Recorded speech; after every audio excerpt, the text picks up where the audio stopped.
na Bíblia, nos Salmos principalmente. Os salmistas dizendo, nesse caso aqui, ele tinha perdido a alegria da salvação. A salvação, não. Ele tinha perdido a alegria da salvação, porque ele sabia o que ele tinha feito, o pecado horrível que ele tinha cometido, e agora, tremendamente arrependido, não era remorso, era arrependimento. Ele pede a Deus que restitua-lhe a alegria da salvação, para ele poder louvar, para ele poder pregar, cantar. Então nós vemos vários salmos dos salmistas em situação muito difícil, dizendo, Senhor, se eu morrer, eu não vou poder mais te louvar. Então repare que os salmistas não estavam preocupados com a sua vida, eles estavam preocupados com o louvor a Deus. Se eu morrer, Senhor, na morte não há como te louvar. Rei dos reis, ungido de Deus, cânticos dirigidos ao Senhor Jesus.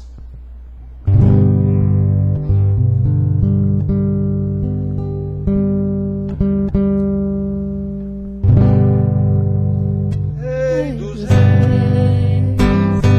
ungido de Deus, pão da vida, supremo pastor, dom inefável, louvado seja o teu nome, vive em mim, libertador,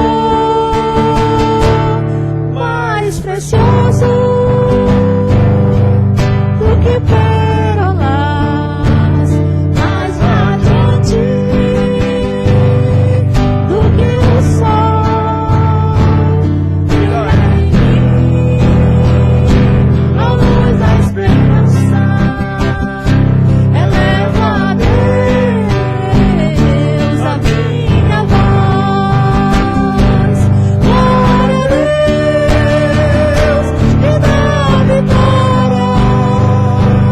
glória a Deus e reina em glória e poder, glória a Deus, a minha estrela faz de mim um servo teu, faz de mim um servo teu,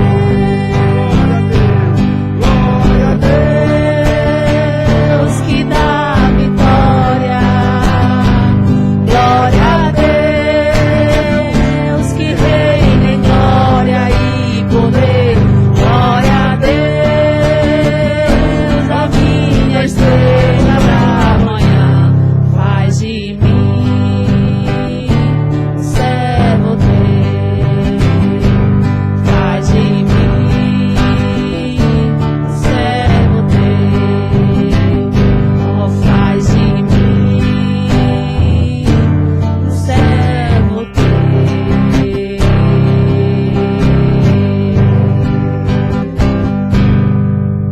Amém, amém. Senhor, que de fato, Senhor, sabedores da Tua revelação, possamos assumir esse papel de servos do Senhor. Pessoas que vivem para servir ao Senhor. E o serviço ao Senhor só pode se materializar no serviço ao próximo. Por isso o Senhor nos ensinou que o primeiro mandamento é amar a Deus sobre todas as coisas. E o segundo, ao próximo, como a Ti mesmo, como a nós mesmos. Então, Senhor, nos ajuda para que cumpramos o Teu mandamento. Ser servos do Senhor, como o Senhor mesmo disse, eu dei o exemplo a vocês. Eu servi a vocês. Então, se vai uns aos outros. O maior, eu sou maior do que vocês, mas servi vocês. Então, o maior entre vocês seja exatamente aquele que sirva. Que nós possamos entender isso, Pai. Que não há como servir ao Senhor se não for servindo ao próximo. Nos ajuda, Senhor, para que vivamos para o louvor da Tua glória. Por isso nós pedimos, em nome do Senhor Jesus, o Senhor da glória. Amém. Irmãos, olhem só, irmãos. Já há algum tempo, a gente observa isso, né? Há muitos irmãos faltando todo domingo. Todo mundo tem uma desculpa, todo mundo tem uma justificativa, digamos assim. Ah, eu não venho por quê? Eu não venho por quê? Eu não venho por quê? O fato é que faz muito tempo que não vem nem a metade dos irmãos. Muito tempo. Quando vem uns, faltam outros. Quando vem um, faltam outros. Faz muito tempo que a gente não vê os irmãos na quase totalidade, digamos assim. Nós não somos de dar festas. Se fosse festa, todo mundo viria. Se fosse festa, todo mundo viria. Se fosse uma atração para a galera, todo mundo viria. Mas nós não fazemos isso aqui. Nós ensinamos a palavra de Deus. Quem quer aprender, vem. Aquelas pessoas cujo tesouro é o Senhor, é o conhecimento de Deus, vem. Mas que o seu tesouro é uma festa, é um aniversário, é não sei o quê, é não sei o quê, não vem. Mas isso é o Senhor quem vai cuidar dessas coisas. A gente faz o que nos compete fazer. Então, irmão, vamos abrir nossas Bíblias no livro de Lucas, Evangelho segundo escreveu Lucas. Lucas não foi discípulo de Jesus. Lucas era discípulo e companheiro de Paulo, o apóstolo, que também não foi discípulo de Jesus. Mas como ele disse inúmeras vezes, eu ouvi foi do Senhor. O meu ministério de apóstolo eu recebi foi do Senhor, não foi de homens. Paulo diz isso várias vezes. Muito bem, então nós vamos ler o Evangelho de Lucas, no capítulo 16. Capítulo 16. E vamos ler os versículos de 19 até o 31. É a parábola do rico e Lázaro. Já falamos sobre isso aqui tantas vezes. Mas vamos falar de novo hoje, para mostrar aos irmãos a pregação do Evangelho a pecadores. O que é que tem que ser pregado a pecadores? Como deve ser pregado a pecadores? Não é um show, não é um espetáculo. Não é sofisma. Então Lucas 16, 19, 31 diz assim: Ora, havia certo homem rico que se vestia de púrpura e de linho fino, finíssimo, e que todos os dias se regalava esplendidamente. Havia também certo mendigo, chamado Lázaro, coberto de chagas, que jazia à porta daquele, do rico, e desejava alimentar-se das migalhas que caíam da mesa do rico, e até os cães vinham lamber-lhe as úlceras, feridas. Aconteceu morrer o mendigo e ser levado pelos anjos para o seio de Abraão. Isso aqui é sinônimo de céu. Morreu também o rico e foi sepultado no inferno. Estando em tormento, levantou os olhos e viu ao longe a Abraão e Lázaro no seu seio. Então, clamando, disse: Pai Abraão, tem misericórdia de mim, e manda a Lázaro que molhe em água a ponta do dedo e me refresque a língua, porque estou atormentado nesta chama. Disse, porém, Abraão: Filho, lembra-te de que recebeste os teus bens em tua vida, e Lázaro igualmente os males. Agora, porém, aqui ele está consolado, tu em tormentos. E além de tudo, está posto um grande abismo entre nós e vós, de sorte que os que querem passar daqui para vós outros não podem, nem os que de lá podem passar para nós. Então replicou: Pai, eu te imploro que mandes à minha casa paterna, que o mandes à minha casa paterna, porque tenho 5 irmãos, para que lhes dê testemunho, a fim de que não virem também para este lugar de tormento. Respondeu Abraão: Eles têm Moisés e os profetas, ouçam-nos. Mas ele insistiu: Não, pai Abraão, se alguém dentre os mortos for ter com eles, arrepender-se-ão. Abraão, porém, lhe respondeu: Se não ouvem a Moisés e aos profetas, tampouco se deixarão persuadir, ainda que ressuscite alguém dentre os mortos. Então, irmãos, que coisa tremenda. Que coisa linda, ao mesmo tempo, que coisa terrível. Pregando o Evangelho a pecadores. Então vocês sabem que durante a semana a gente tem contato, tem 2 aulas aqui na igreja, tem zap dos irmãos, telefone. Então, nesta semana que passou, eu até conversei com o presbítero Paulo sobre isso. Eu recebi um vídeo de um palestrante evangélico em um púlpito transformado em palco, na verdade, palco de entretenimento. E eu comentei aquele negócio com alguns irmãos. Uns irmãos falaram comigo e eu digo, eu não vi não, eu vou mandar para o senhor. Mandaram para mim, quando eu comecei a ver, aí eu mandei dizer, Paulo, não vou perder tempo vendo isso não. Era quase 2 horas de palestra do rapaz, um rapazinho de 20 e poucos anos. Advogado, famoso sofista, teólogo, filho de pastor. Eu disse, Paulo, eu não vou perder tempo vendo isso não. Logo de cara eu vi que era sofisma. Mas depois digo, eu vou ver, para eu poder falar a Paulo e a quem mais viu. Aí eu vi quase 2 horas de palestra. Sofisma. O rapaz falou muita coisa da Bíblia? Falou. Mas tudo sofisma. O que é sofisma? É uma mentira passada como verdade. Engano. E alguns irmãos ficaram impressionados com a performance do rapazinho. Caramba, que rapazinho bom. Eu digo, de fato ele é bom para enganar. Ele é um rapaz altamente capacitado, preparado para enganar. Coisa impressionante, irmãos. Também recebi outro vídeo de um pastor, também novo, rapaz, eu não sabia quem era. Depois eu descobri que é um pastor da igreja adventista. Esse eu mandei para o Paulo. E ele fala da pregação dele, maravilhosa, linda, não tem como não gostar de uma pregação daquela, só que é totalmente falsa. Ele fala com base na experiência de José, com a esposa de Potifar, aquela ocorrência que houve da esposa de Potifar dar em cima do rapaz, ele mordomo de Potifar, e vem deitar comigo, meu marido não está em casa, e o rapaz, minha senhora, cometeria eu também o pecado contra o meu Deus? Não, fugiu. A mulher inventou mentira e o rapaz foi preso por causa disso, uma tremenda de uma injustiça. Então o rapaz, pastor lá, pega isso para dizer, todos aqueles que tiverem, quem já não passou injustiça nessa vida? Quem não já sofreu alguma injustiça? Pois Deus vai lhe abençoar. Diz, mas que é isso? Aquilo foi com José. E por que José sofreu aquela injustiça? Porque foi fiel a Deus. Eu não estou sofrendo injustiça nesse mundo porque sou fiel a Deus, não. Eu estou sofrendo injustiça nesse mundo porque esse mundo é perverso, já é no maligno. Todos nós sofremos injustiça em algum momento. E não é por sermos fiéis a Deus. É porque o mundo é assim mesmo. Quem é que está sofrendo injustiça porque é cristão? No Brasil não existe isso. Existem alguns países muçulmanos por aí, países comunistas, mas no Brasil não tem ninguém. Então, irmãos, a gente precisa prestar atenção.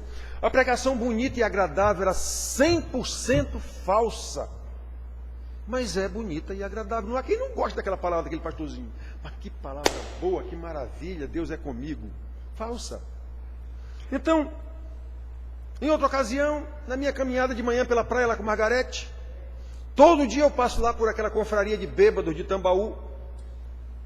Tem ali um monte, 10, 12, 15 bêbados que vivem ali 24 horas por dia, todo dia.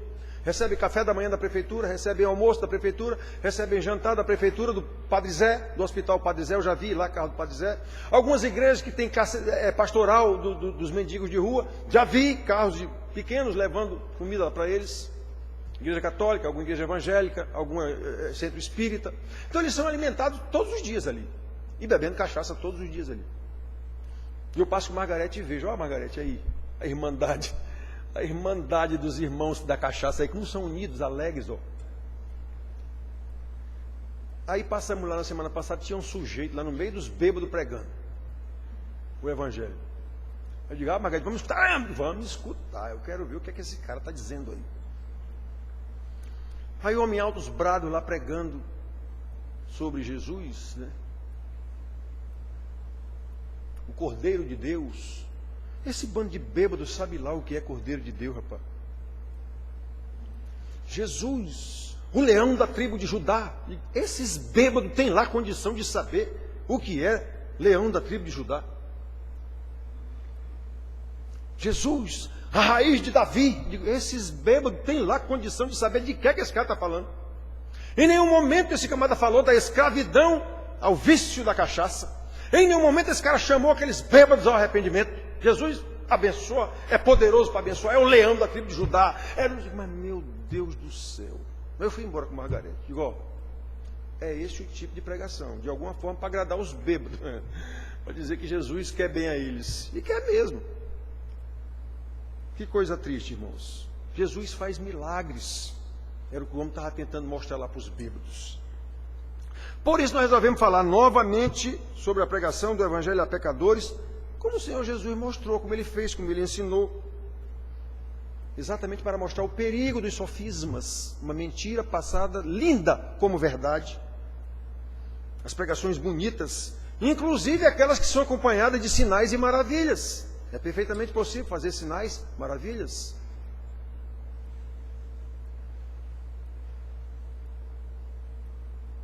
Pelo pregador. Quantos pregadores fazem milagres? E fazem mesmo. Quer dizer, não eles, mas o milagre se manifesta realmente em púlpitos, em pregações, sejam eles pastores, padres, o que for. Ou até macumbeiro, o que for. Eles fazem milagres, acontecem realmente milagres ali. E a Bíblia diz isso. Então essas parábolas, irmãos, essa parábola aqui, nós resolvemos pregar por isso. Pregação do Evangelho, como o Senhor mostrou. E essa parábola tem alguns aspectos interessantes. O primeiro aspecto que eu quero mostrar para vocês é que ela só está no Evangelho de Lucas. Os outros 6 evangelhos não falam isso aqui. E ela é a única passagem bíblica, a única, que descreve a experiência de um incrédulo pecador no inferno. Essa é a única parte da Bíblia que mostra essa situação de um cidadão no inferno. Tem nenhuma outra passagem da Bíblia que fale isso.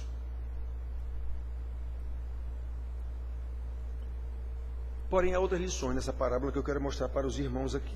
Precisamos aprender. Em primeiro lugar, essa palavra nos mostra logo no início que, diferentemente do que ensinam os sofistas, pastores, então, a beleza. Deus quer que você seja rico, que não sei o que a pobreza não vem de Deus, a pobreza é do diabo, coisa desse tipo. Né? Sempre prometendo riqueza aos seus ouvintes. Quem é que não quer riqueza? Então, vamos entupir aquela igreja que o homem está dizendo que Jesus quer todo mundo rico. Bênçãos aos desvalidos, aos injustiçados, apoio social de alguma forma.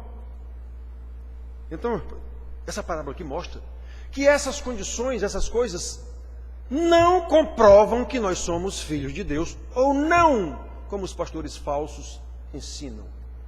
Padres falsos também hoje caíram, entraram na onda de pastor que só oferece bênçãos, e os padres agora estão fazendo também.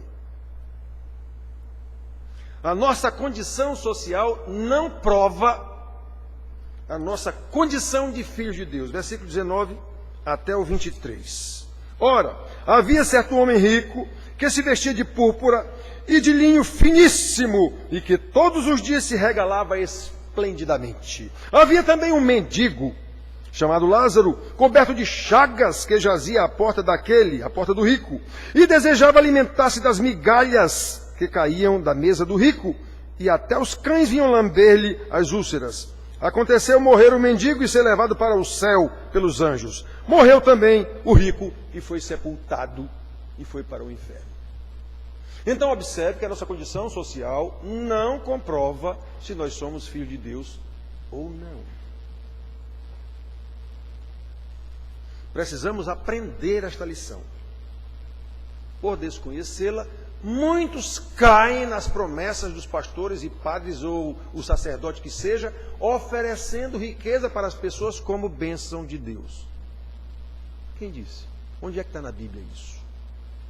É o contrário. Na Bíblia inteira, desde o início até o fim, nós vemos a preferência clara de Deus pelos pobres. E a rejeição clara de Deus aos ricos. Olha o que foi dito isso aqui. Você já teve o que era bom aqui. Muito bem, meus filhos, então preste atenção. Qual é o foco principal de muitas das nossas igrejas? Nossa igreja. No que diz respeito à evangelização, os pobres, os desvalidos, os injustiçados. Sabem por quê, irmãos? de forma até, digamos assim, desonesta de acordo com o nosso intelecto, porque o pobre desvalido, o sem teto, o sem pão, ele é facilmente convertido por uma cesta básica. Ele é facilmente convertido por um pão, um cobertor. Convertido. Quem lhe der comida, quem lhe der amparo, ele passa a ser membro dessa igreja. Pronto, o homem é convertido, batiza o homem.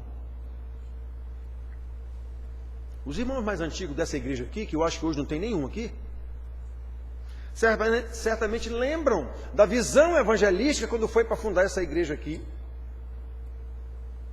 Durante 5 anos, ia fechar. Quando eu vim para cá, depois de 5 anos que estava aqui sendo implantado uma congregação, com essa visão de assistencialismo social, cesta básica, café da manhã, sopão à noite. 5 anos, ia fechar.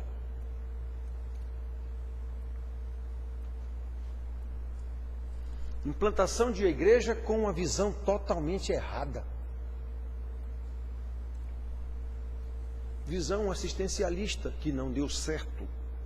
Pois bem, irmãos, lendo essa parábola, de acordo com a pregação do Evangelho assistencialista de muitas igrejas, sem nenhuma dúvida, a pastoral católica, a igreja presbiteriana não sei de quem, a igreja espírita não sei de onde, eles iriam se dirigir a quem para pregar o Evangelho, considerando os atores dessa parábola? Com certeza absoluta, todos iam dirigir suas atenções ao mendigo. Todos iam querer evangelizar o mendigo. Porque é muito fácil, o cara está necessitado, extremamente necessitado. Um pão, uma comida, um cobertor vai converter o homem. Quem ia pregar para o rico? Nenhum. Por quê? Porque o rico tem tudo, meu amigo. O que é que eu vou oferecer para esse camarada? Ele já tem tudo. Percebem a visão materialista da coisa? Ele já tem tudo. Eu vou pregar o quê? Esse camarada ele já tem tudo. Pregar o quê? O que é que você quer pregar para o camarada? Bens materiais. Jesus abençoa, Jesus faz milagre, mas o homem não precisa de milagre, ele já é rico. Ele já é rico.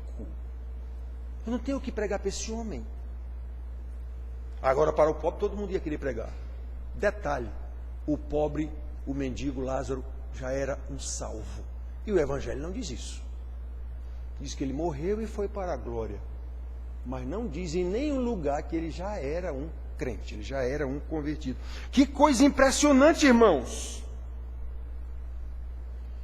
Repito, todas as igrejas iam se dirigir para o pobre.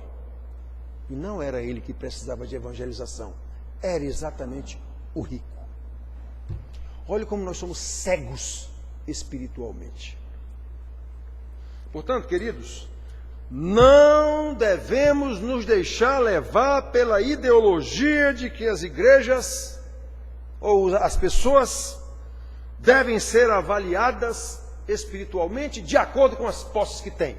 Se você é rico, bonito, cheiroso e não é doente, é porque é abençoado por Deus. Quem disse isso? O abençoado aqui era o leproso, lambido pelos cães.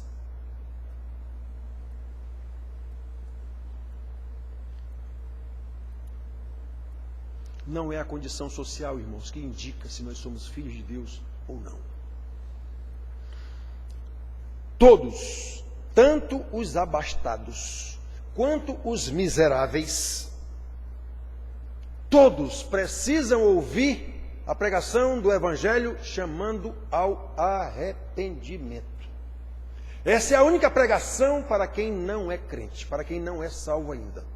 É chamando ao arrependimento. Jesus Cristo salva. Eles precisam ser chamados ao arrependimento. Se você não se arrepender dos seus pecados, irá para o inferno. Tanto uns como outros, ricos ou pobres. Abastado, como nós vimos aqui, que se regalava todo dia, quanto miserável mendigo. Isso é uma parábola contada por Jesus. Davi disse, já fui moço, hoje sou velho, nunca vi o justo mendigar o pão. Tem gente que pensa que isso é uma promessa. Não, isso é uma experiência do salmista. Ele está dizendo que ele já foi moço, hoje já é velho e nunca viu um justo mendigar o pão. Ele sabe do que ele passou. Está aqui Jesus contando a parábola de um mendigo. E era um crente, era um salvo. Então aquilo não é promessa, aquilo é uma palavra de Davi, de uma experiência de vida dele. Muito bem, irmãos. Então vejamos, guardemos isso em primeiro lugar. A condição social não é evidência de nós sermos filhos de Deus ou não. O abençoado aqui, provavelmente todo mundo ia imaginar que era o rico. Não era. Era o leproso, o miserável. Segundo lugar, a parábola nos lembra que, independentemente das posses ou da condição social, todos teremos o mesmo fim: a morte. Isso é decreto de Deus. Tanto faz ser princesa Dai, como uma outra pessoa qualquer, pode morrer num acidente de automóvel, como aconteceu com a princesa. Todos morreremos, isso é promessa de Deus. Vocês sabem qual é a minha posição sobre a morte. Totalmente tranquila. A morte é um decreto de Deus, eu não posso ser contra um decreto de Deus. Então a morte não me assusta em nada.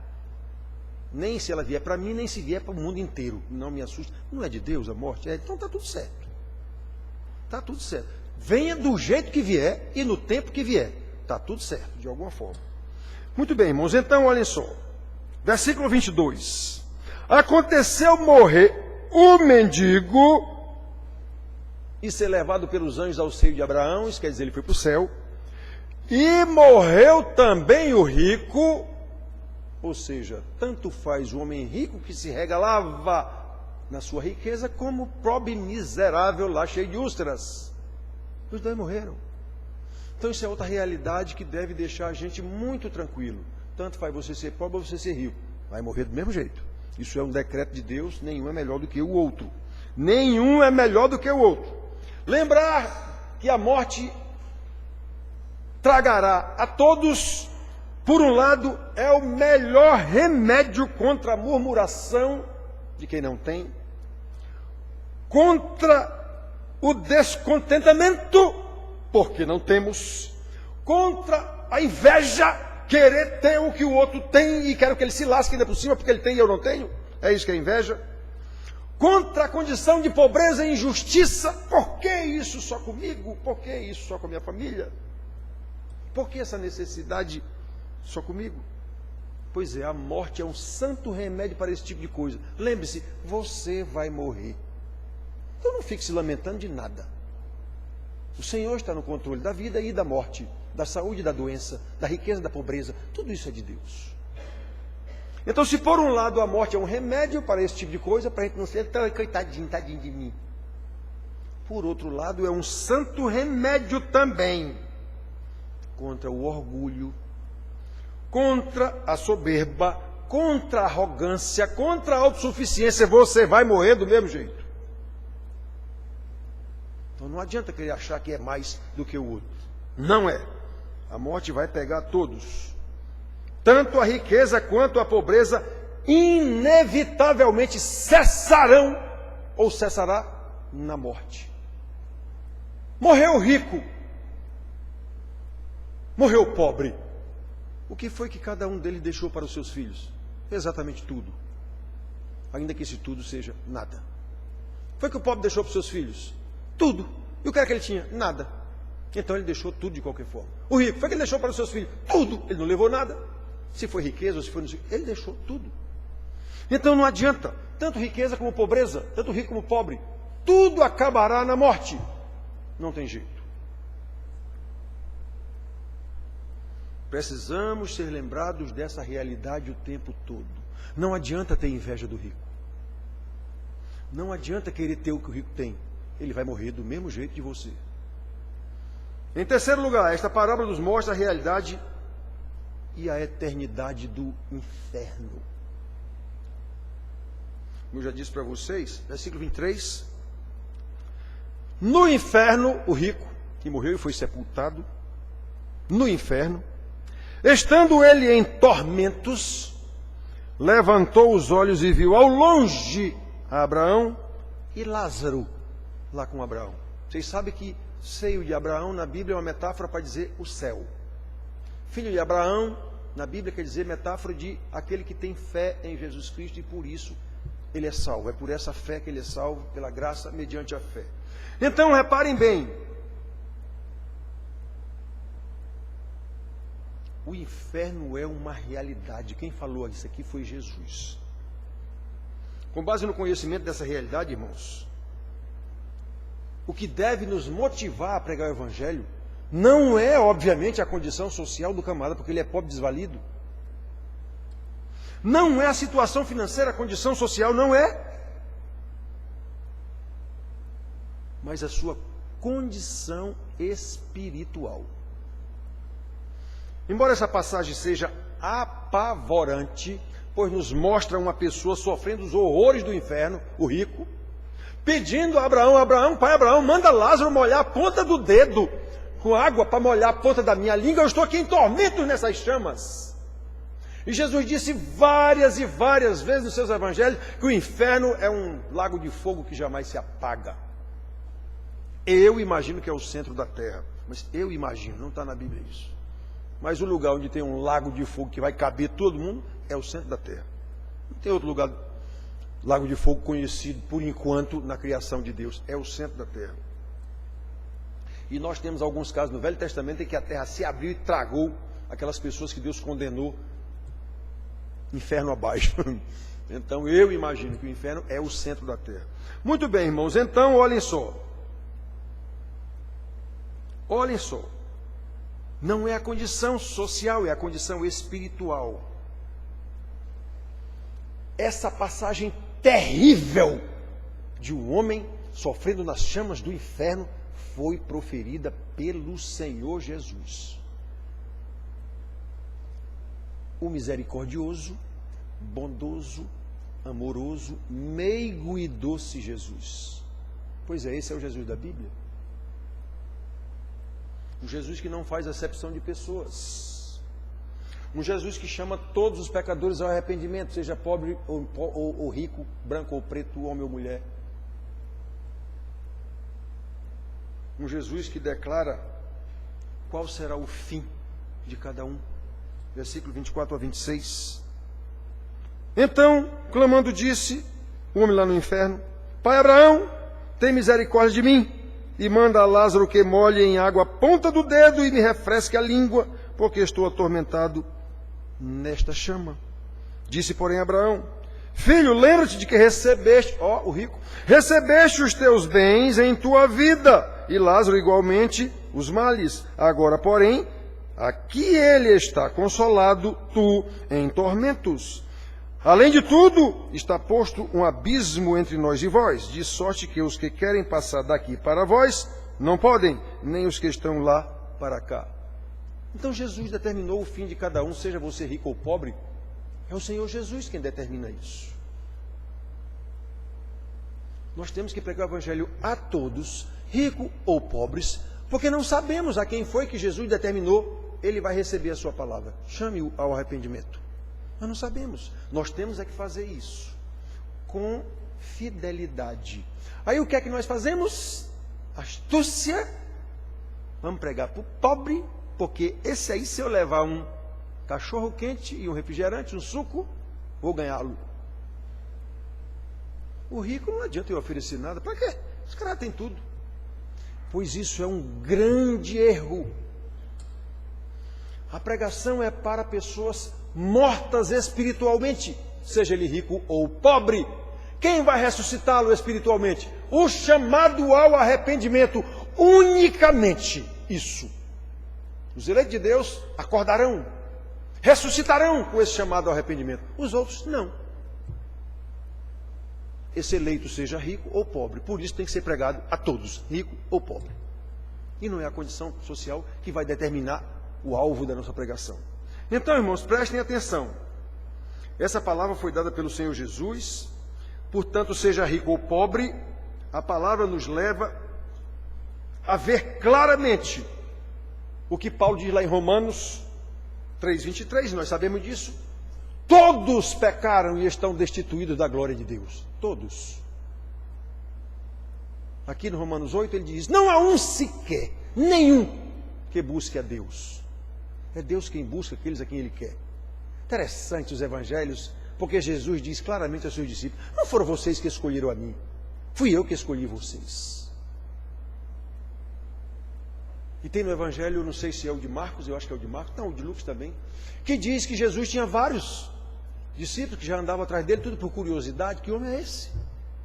Diz lá que ele, do meio daqueles 30, sei lá quanto, que andavam atrás dele, ele escolheu aqueles que ele mesmo quis, 12, cujos nomes são, aí está lá o nome: Pedro, André, Filipe, Bartolomeu, Tiago. Ele escolheu quem ele quis. Não foram os que andavam atrás dele que se escolheram, como dizem os meninos, que se auto-escolheram-se a si próprios para seguir Jesus. Foi ele quem escolheu aqueles a quem ele quis. E um deles era falso. E ele o escolheu, já sabendo disso, para se cumprir as Escrituras, como ele mesmo disse. O meu irmão, aquele que comia comigo no meu prato, me traiu. Pois é. Me vendeu por 30 moedas de prata. Já estava isso lá no profeta Zacarias. Preço de um escravo. Atenção. Olha o valor que deram ao Senhor do Evangelho, ao maior missionário evangelista que já passou nessa terra. 30 moedas, o preço de um escravo. Foi o preço que deram por Zacarias, o profeta de Deus lá. Aquilo era uma profecia para Jesus, mas aconteceu com Zacarias. Então, irmãos, olhem só. Foi por isso que Jesus nunca passou a mão na cabeça de ninguém. Jesus nunca alisou ninguém, nunca refrescou ninguém, como se alguns merecessem ser tratados melhor pelo Senhor Jesus do que outros. Ele, que já era um pobretão, filho de Maria e José, que não tinham nada praticamente, escolheu para seus discípulos pessoas que também não eram ricas. Ele não poderia ter escolhido os fariseus, saduceus, que já eram ricos, poderosos, donos do templo. Ele escolheu exatamente pobres para segui-lo. Por quê? Porque ele sabe que rico é arrogante. É difícil um rico não ser arrogante, orgulhoso, muito difícil. Ele tem tudo. Então, irmãos, Jesus nunca refrescou a cara de ninguém. Já disse para vocês aqui, em certa ocasião ele foi convidado para jantar na casa de um cidadão lá, que obviamente era rico, tanto que ofereceu esse jantar a ele. Ele foi convidado para jantar e repreendeu o cara. A mulher lá, lavando os pés de Jesus, enxugando chorando e enxugando com o cabelo, e o homem disse, e era uma prostituta. Se esse aí fosse profeta, o caba lá com os amigos dele, se esse aí fosse profeta, ele saberia quem é essa aí que está. Aí Jesus disse, ô, vocês aí, você, doutor, acho que era Simão o nome do cara, entrei na sua casa, você não me lavou os pés, o que era uma cortesia que tinha que ser feita. Os escravos iam lavar os pés, porque essa pessoa chega com os pés sujos da rua. Você não me ungiu o cabelo com óleo. Essa mulher derramou o bálsamo em cima de mim, está lavando. Sabe por quê, seu doutor? Porque muito ama quem muito é perdoado. Você sabe o que foi que Jesus disse para aquele cara? Você não é um perdoado. Por isso você não me amou.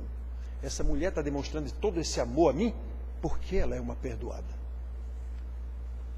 Então, irmão, Jesus nunca alisou ninguém, não. Até a mãe dele, a gente que vê grosseria em Jesus para a mãe dele, ele não foi grosseiro, não.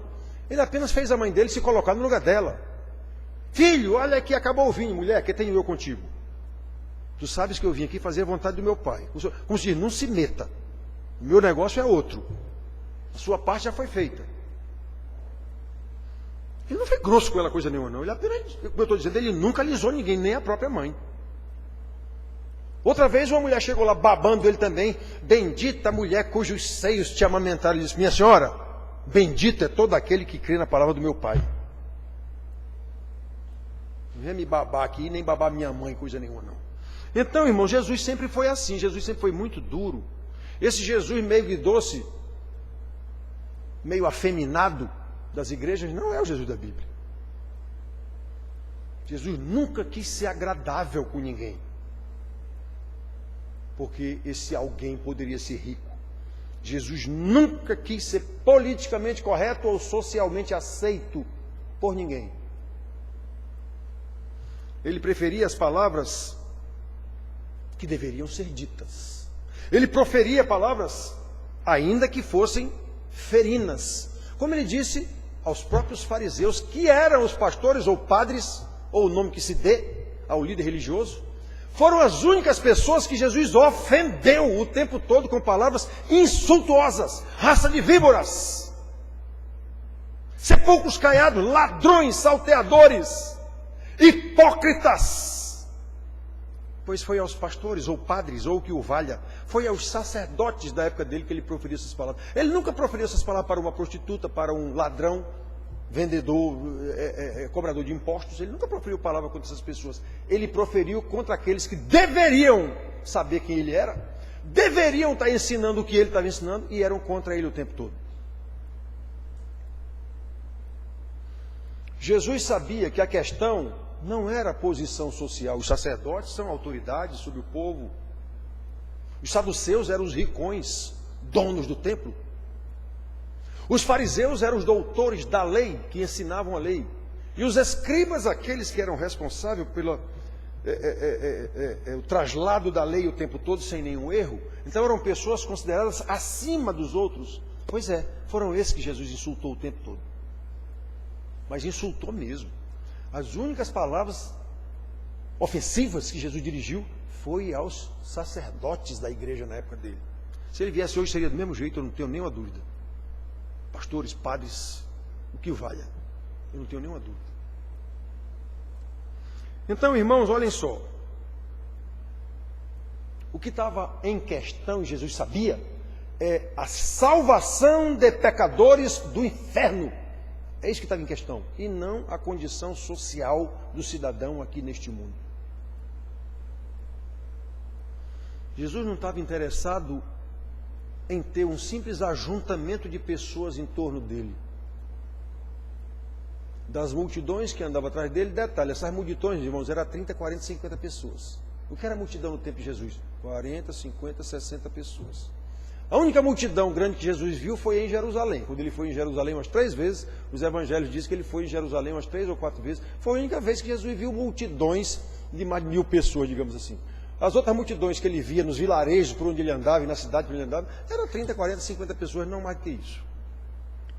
Mas mesmo assim, ele preferiu 12. Ele preferiu 12 discípulos a um monte de consumidores de milagres, consumidores de bênção. É disso que as igrejas são cheias. Consumidores de bênçãos. Enganados por sofistas, sejam eles pastores, padres ou que o valha. Muito bem, irmãos. Em quarto lugar, essa parábola nos mostra que milagres não produzem fé no coração daqueles que recebem os milagres ou veem os milagres. Não produz fé no coração de pecadores. Se eles não creem no Evangelho, o milagre não adianta nada. Quer dizer, adianta só porque curou a doença do cara. Tudo bem, ele vai morrer e vai para o inferno, mesmo curado por um milagre. O rico imaginava, nós vemos aqui, que se viesse alguém dentre os mortos avisar seus irmãos, eles se converteriam. Para o rico, um milagre seria capaz de converter seus irmãos. Versículo 27 e 28. Replicou o rico lá no inferno a Abraão: Pai, eu te imploro que mandes Lázaro à minha casa paterna, porque tenho 5 irmãos, para que eles não venham, para que Lázaro dê testemunho a eles, a fim de que não venham para este lugar de tormento. O rico achava que se ressuscitasse um morto e fosse lá falar para os 5 irmãos dele, eles se converteriam e não iriam para o lugar de tormento que ele estava. Olhe como o rico estava equivocado. Olhe como os pastores, padres ou o que o valha continuam equivocados hoje. Acho que milagres vai converter alguém. Irmãos, se as pessoas não creem no Evangelho, não adianta, irmãos. Não adianta. Como é terrível ver que as igrejas, nossos pastores, estão na mesma condição de falta de discernimento desse rico lá no inferno. Acham que se fizer proezas aqui nesse púlpito, o povo vai se converter. Acham que se tiver uma pregação linda, bonita e maravilhosa, vai converter alguém. Vejam, irmãos, os pastores, padres ou líderes das igrejas estão na mesma falta de discernimento do rico que já estava no inferno, pensando que milagre vai salvar alguém aqui na terra. Todos que a gente vê, com raríssimas exceções, relegando a mensagem do Evangelho que chama pecadores ao arrependimento, imaginam que benefícios sociais, apoio psicológico, atrações de entretenimento através de um caba bom de papo sofista aqui em cima, pastores que fazem prodígios ou maravilhas, levante aí, irmão, salve de muleta, pronto, tá bom, salve, aleluia. Como o rico que já estava no inferno, esses pastores continuam achando que isso é capaz de converter alguém. Aí entopem as igrejas de consumidores de religião, consumidores de bênção. Não me interessa as bênçãos de Jesus, me interessa é Jesus. O que ele vai fazer comigo, isso aí é a autoridade suprema dele. Eu sou seu servo, ele me salvou, eu vou fazer o que ele mandou. Independentemente de eu ser rico ou pobre, de estar doente ou sadio. O crente é assim que ele vê. Então, irmãos, que coisa triste. Que coisa triste. Porém, como o Senhor Jesus deixa claro, cristalino na sua parábola, a pregação deve continuar sendo exatamente a mesma pregação de sempre. Abraão, manda Lázaro lá, porque se o morto aparecer lá, ele ressuscitar, eles vão se converter. O que foi que Jesus disse? Eles têm as Escrituras, a lei e os profetas que ele diz aqui se refere ao Velho Testamento. Eles têm as Escrituras. Versículo 29, respondeu Abraão: eles têm Moisés e os profetas, ouça-os. A pregação da palavra continua a mesma. O povo de Israel ouviu os profetas? Não. Quem ouviu? O remanescente fiel, com todos os milagres que Deus fez no meio daquele povo. Só continuou esperando o Messias, os eleitos. Chegou o Messias e eles rejeitaram e o crucificaram. Somente os eleitos ficaram. Está escrito que depois que Jesus morreu, ficaram lá numa casa morrendo de medo, Maria, sua mãe, as outras Marias, os 11 apóstolos, que Judas já tinha se danado, e mais em torno de 120 pessoas. O maior evangelista do mundo, que desceu do céu, em 3 anos de ministério, fazendo milagres os mais impressionantes, só deixou 120 convertidos. Isso é para vocês verem que a coisa não é assim como as igrejas mostram. Não é assim. Então, continua do mesmo jeito. Eles têm a lei e os profetas. Ouçam-nos. Não é milagre que vai converter ninguém, é a palavra de Deus chamando ao arrependimento. O papel dos profetas foi chamar o povo de Deus ao arrependimento. Foi isso que eles fizeram durante 400 anos e ninguém ouviu. Veio o profeta maior, Jesus, prometido lá em Deuteronômio: Moisés, eu mandarei um outro profeta semelhante a ti do meio do povo. Ele não falará dele mesmo, ele falará o que eu mandei. A ele ouvi. Pois é, isso era uma profecia para o Messias. O profeta maior, ele veio, falou, adiantou alguma coisa? Não, só 120 ficaram convertidos. Então, irmãos, isso é terrível e maravilhoso. Maravilhoso para quem? Para os eleitos, eles vão entender isso.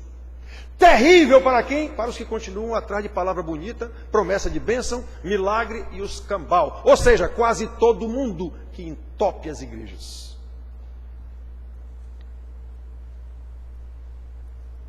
Então, irmãos, se as pessoas não creem no Evangelho, de nada adiantarão todos os artifícios homiléticos do sofista que está aqui, todos os artifícios humanos, ou até mesmo sobre-humanos, caso haja realmente milagre. Jesus disse que os falsos mestres fariam milagres, ele disse isso. Aliás, é o único lugar na Bíblia que diz que pessoas, sem serem os seus apóstolos, fariam milagres. Essa é a promessa de Jesus, os falsos mestres. Já disse para vocês várias vezes, no Velho Testamento, só quem fez milagre foram os patriarcas e os profetas. Sacerdote nunca fez milagre, rei nunca fez milagre, príncipe nunca fizeram milagre, só aqueles que Deus determinou. Pois é, no Novo Testamento também, só foi Jesus e seus apóstolos. Ninguém ali fez milagre fora eles não. Muito bem, então, irmãos, astúcia humana não é capaz de converter ninguém. Tanto faz o café com pão, era dado aqui na igreja de manhã. Tanto faz o sopão para os pobres, era dado aqui à noite. Tanto faz o apoio que é dado aos injustiçados, as curas para os doentes, ou as atrações, os shows bem elaborados em igrejas ricas, conjuntos de primeira, banda de primeira qualidade. Até peças de teatro são feitas nas igrejas agora para agradar os ricos. Nada disso será capaz de alterar a condição espiritual de um pecador. Como eu fico triste de ver que as nossas igrejas,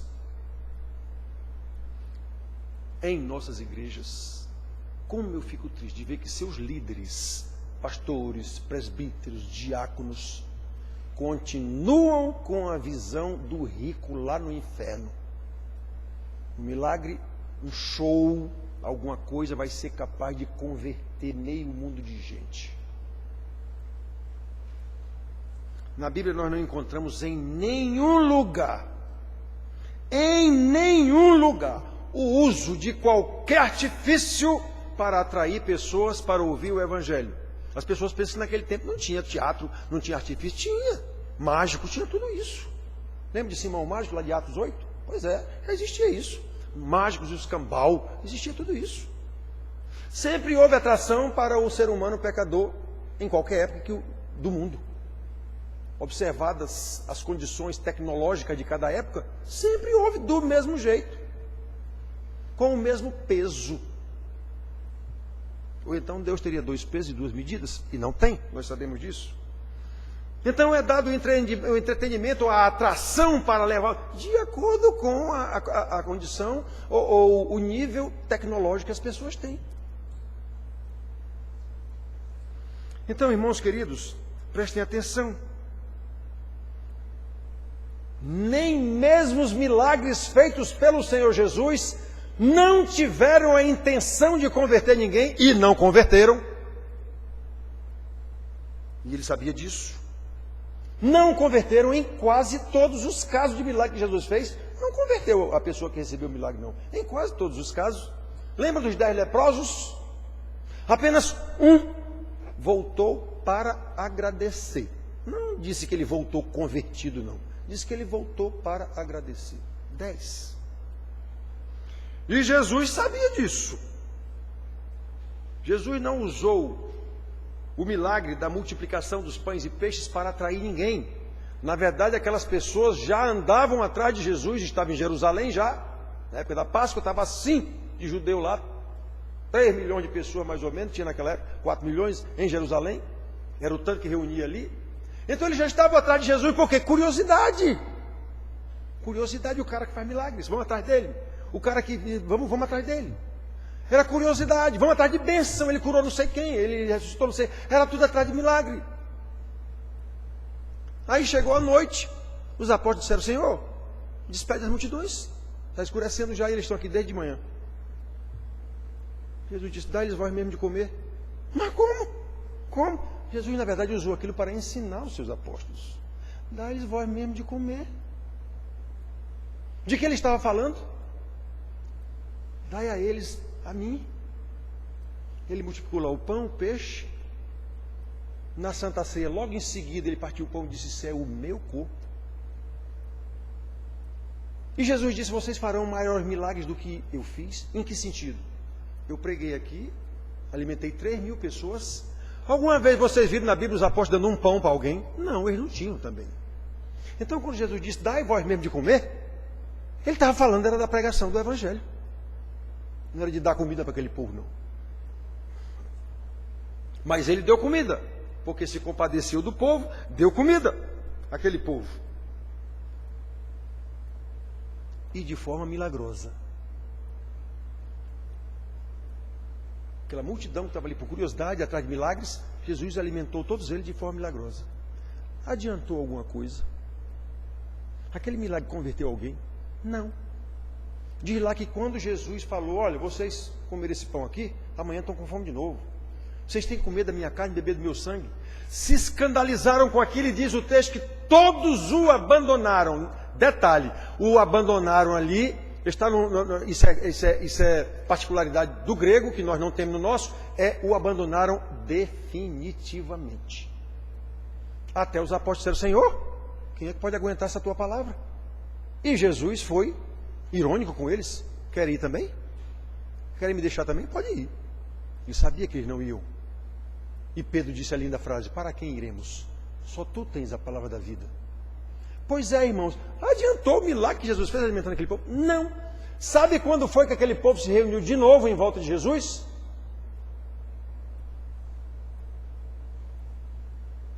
Gritando, crucifica-o, crucifica-o. É quase certeza que todos os que foram alimentados lá, os 3.000 ou 5.000, dependendo da versão ou do acontecimento, todos estavam gritando lá, crucifica-o, crucifica-o. Milagre não converte ninguém.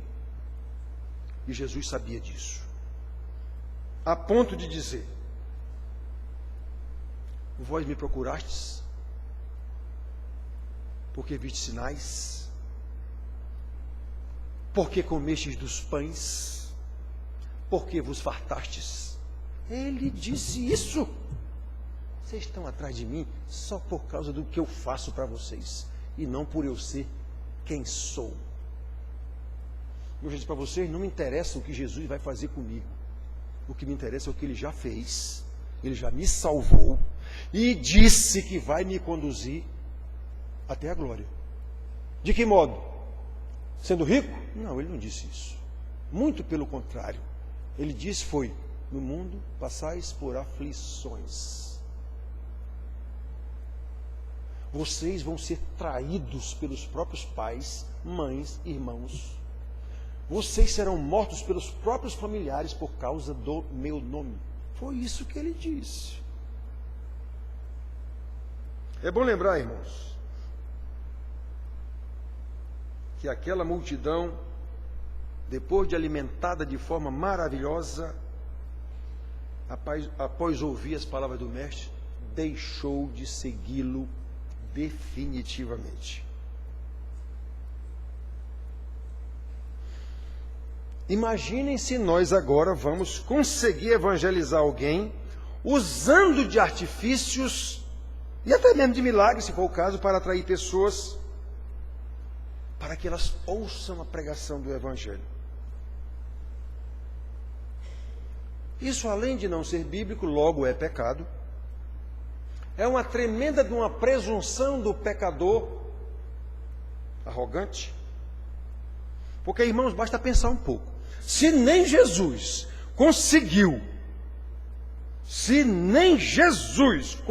essa proeza de converter alguém por causa de um milagre, imaginar que nós vamos conseguir é brincadeira. é mais do que arrogância, é idolatria. Nós somos mais poderosos do que Jesus. Nós temos uma capacidade de convencimento maior do que Jesus.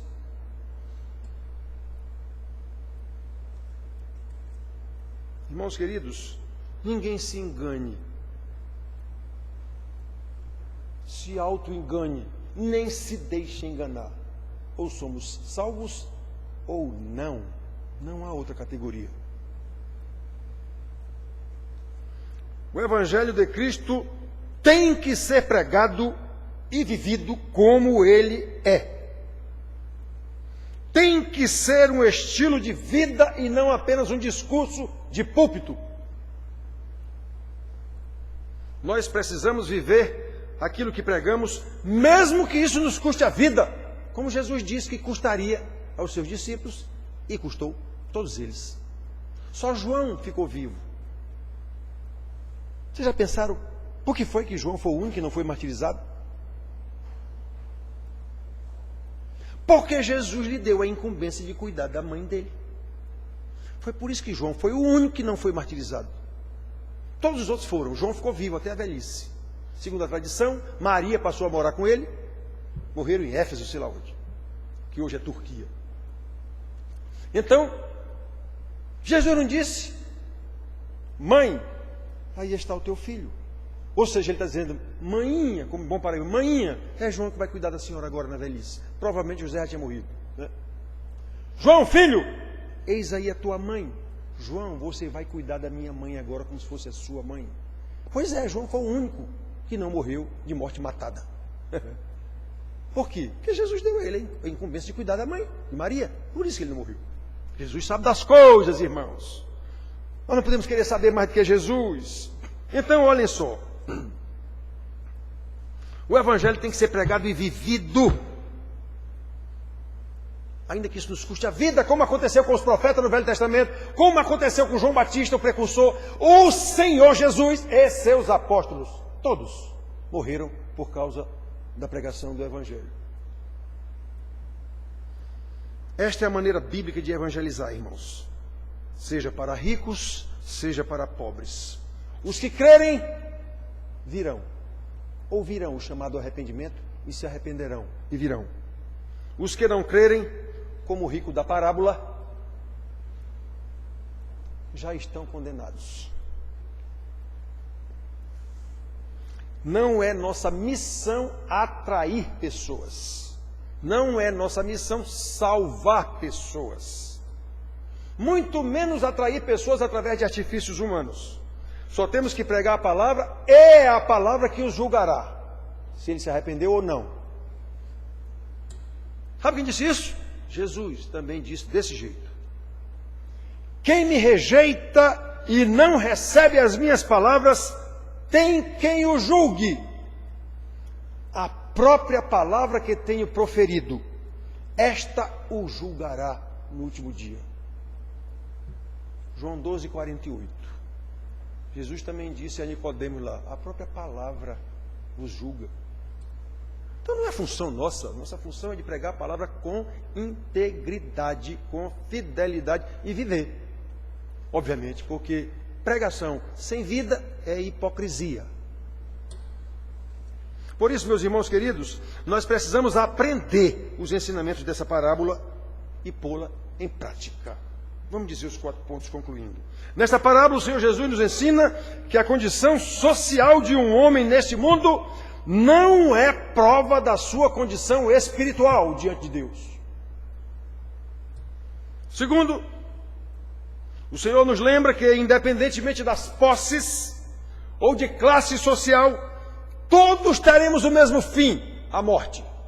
Isso é um decreto de Deus. Então não adianta querer invejar o cara porque ele é rico e tem vida boa. Ele vai morrer do mesmo jeito de você que mora numa favela, considerando a vida aqui na terra. Terceiro lugar, o Senhor Jesus nos mostra que o inferno não é uma lenda. Não é uma lenda. Antes é uma realidade eterna, conforme ele afirma várias vezes em seus evangelhos. Hoje de manhã eu falei com os meninos, ele dizendo também: olha, se o teu olho está te fazendo pecar, é melhor tu arrancá-lo. Porque é melhor tu entrares no céu com um olho a menos do que ir para o inferno com os 2 olhos. Jesus estava apenas mostrando como é terrível o inferno. Se a tua mão direita está te fazendo pecar, corta. Ele estava mandando cortar a mão a alguém? Não! Ele estava mostrando o perigo. É melhor tu ir para o céu maneta do que ir para o inferno com as 2 mãos. Jesus estava mostrando o inferno não é lenda. É um local, detalhe, é um local delimitado geograficamente. A Bíblia só não está dizendo onde é. Eu acho que é o centro da terra. Mas que é um local? É. E não é um local somente espiritual, não. Ele é físico. Muito bem. Então, em quarto e último lugar, nós vimos o Senhor Jesus ensina nessa parábola que nada adiantam os artifícios, nada adiantam os atrativos engendrados pela esperteza humana, porque somente o Evangelho pregado como ele é, eles têm a lei e os profetas, não adianta inventar nada.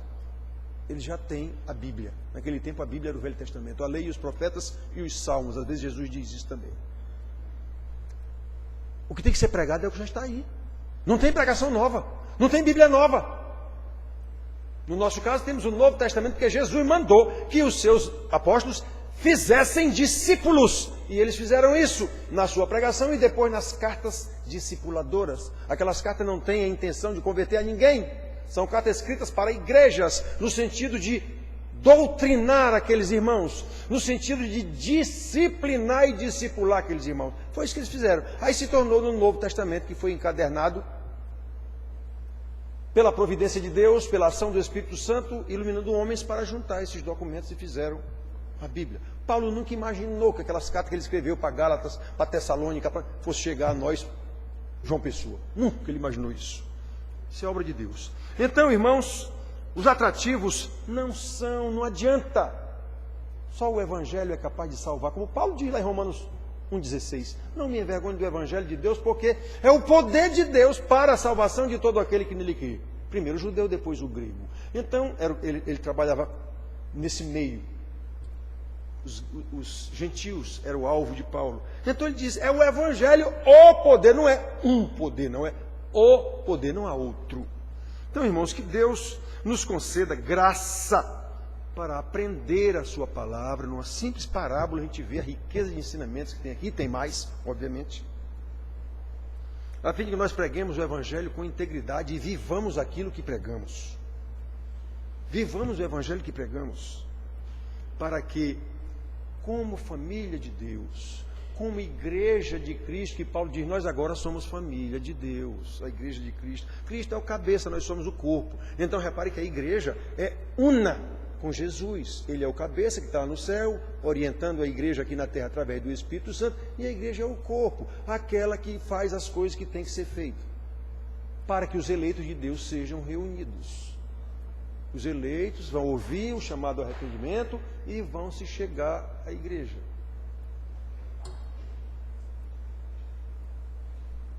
Isso tem que acontecer, irmãos, para que nós vivamos todos juntos para louvor da glória do Deus glorioso que nos salvou.